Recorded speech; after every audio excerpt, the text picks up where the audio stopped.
All right, we've got a new tax bill and we've got to get up to speed on it. Now, I don't think there's a rush here. I know that there's pressure. I feel the pressure to get something out because my clients are going to be looking. They're going to be looking to me in terms of, being a marketing tool to get eyes on me so that I can get new clients and be able to deliver value. There's definitely pressure to get something out. But I promise you that it's not important to be the first one to get something out. In fact, you're not going to be. There's already people who have stuff out. And so just go ahead and don't worry about how quickly you get something out. Just worry about how accurate what you get out is, because that's going to be the thing that is really important. And so what am I doing in terms of getting information out? Well, right before this video, I just recorded a video for my clients. As soon as I'm done recording this one, I'm going to shoot that out to all of my clients as an email with a link to the video and tell them, here's the first update of many on this tax bill. And basically what that video said to my clients was don't go online. I've been online. All the articles that I can find have some sort of misinformation in them. They're not fully up to date. It's hard to tell with the online articles because they'll say updated July 5th, but the article technically is still from before the bill passed and it has incorrect information in it. I mean, I saw one with a date of July 5th or July 6th from what looked, from a reputable, news organization. And it had the wrong extra deduction for people 65 and older. It said like 7,500 instead of 6,000. And so I wouldn't trust any of the online stuff. I would wait for your professional research materials to put out an update. So the one that I get the best updates from is Parker Tax Library. And I know that they're going to have one together. And the reason why they don't have one together yet is because there's a lot of changes in there and they want to make sure they get it right. So it's worth it to wait for those resources to get the update out to you. The other thing is I just signed up for a continuing education class. So I like the company, the Compass Tax Educators. So if you Google Compass Tax Educators, they've got an update on the bill this Friday, July 11th. And I know that one is going to be detailed. I know that Tom Gorczynski is going to do a great job. He's been studying the bill. He's ready to go to give us kind of the most critical updates. Now, even that's not going to cover everything. They'll have other updates as well, but that's going to be one of the best ones to get this early on related to the bill. Another one that I use a lot is Surgent, CPE, SURGENT, and they've got 2 classes on it already. They're going to do it, I think it's Tuesday and Wednesday or Wednesday and Thursday of this week. They've got an unlimited package, and you can actually get a deal on it right now for somewhere just under $600. That's unlimited CPE for 12 months for like $600 with the promo they're running. I think normally it's around $800, which is still a great value. And they have really good classes. So I'm actually either going to go ahead and buy their 12-month license, which I've had in the past. I don't have it right now. But then if I wait long enough, I can actually get 2 years of my CPE in under that 12-month period, because in Florida, our CPE date is June 30th. And so I might try to do that, but I'm not sure. But I'm definitely going to do the Surgent one as well, because they're always good.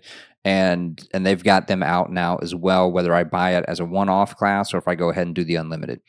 So those are the places that I'm going to get the information: is Parker Tax Library, Surgent CPE, and Compass Tax Educators. And so I'll also, as I go through these, I'm going to do video updates. I'm going to do them for my clients, and I'll send those to you guys as well to just help you cut through the noise and see what's accurate, what's actually in the bill, and to break it down so it's more understandable.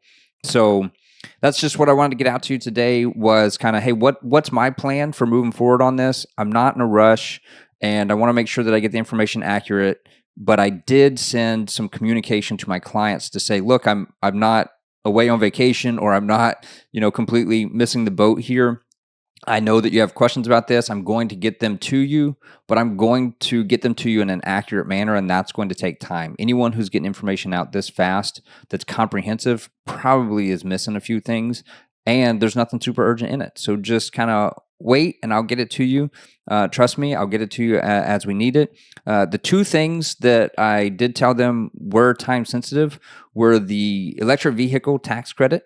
So, we've had now for a year? We've had an electric vehicle tax credit for a while, but the current version of it where you can get up to $4,000 for a used EV or $7,500 for a new EV. Income limits, MSRP limits on the price of the car, also qualifications of which cars qualify. All that is there. Your client actually has to get a letter from the dealership, the form filled out from the dealership that goes to your client, and they have to file that with the IRS in order to qualify for this. But that was through 2032. It's now September 30th.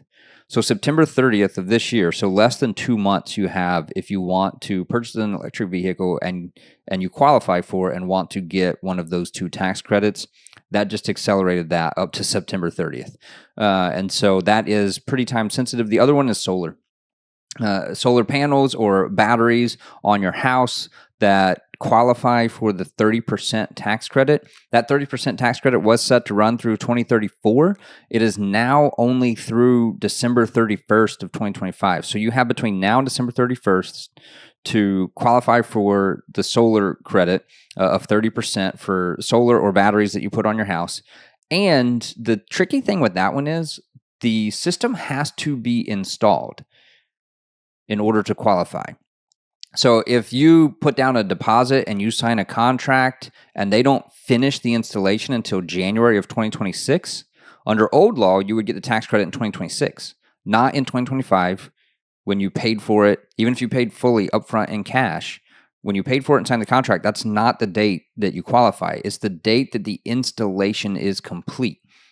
So if that install is not complete by December 31, they will not get the tax credit. Now, the system does not have to be turned on. There's a gap between when they finish installation and when the county has to come out and do the inspection and the electric company has to come out and approve it. And so there is a lag there that is okay. It does not have to be turned on, but the installation has to be finished in the tax year that you take the credit. And for now that they have ended this credit as of December 31st, 2025, if your system is not finished being installed by December 31, you will not get the credit. So basically, I would say right now is when you really need to make that decision, because it's going to take several months to probably get on the calendar of a lot of these companies. And, it's going to take a little bit of time to do the install as well. And then, the install will probably be a day or two, but it's more just the lead time. There's going to be a run on solar companies potentially. I certainly wouldn't doubt that. 30% is huge. So if someone is thinking about doing solar, they need to, if they're going to do it within the next year or two, they need to accelerate that decision and do it now, because 30% is a big deal in terms of the cost of that and helping bring that cost down. But they're going to be backed up. And if you don't get that install done by December 31st, you lose that credit. So that's kind of where I'm at right now. That's what I'm doing. Hope that helps. If you have any questions, post them in the online community. Or if you want to be part of the online community, shoot me an email and I'll get information to you. The online community is part of the large group coaching that we're doing. And so, look forward to the call that is coming up in the large group. I think that is next week, July 18th. That'll be our large group coaching call, but looking forward to that. Appreciate it. If you guys have any follow-up questions, just hit me up on LinkedIn or anywhere and let me know.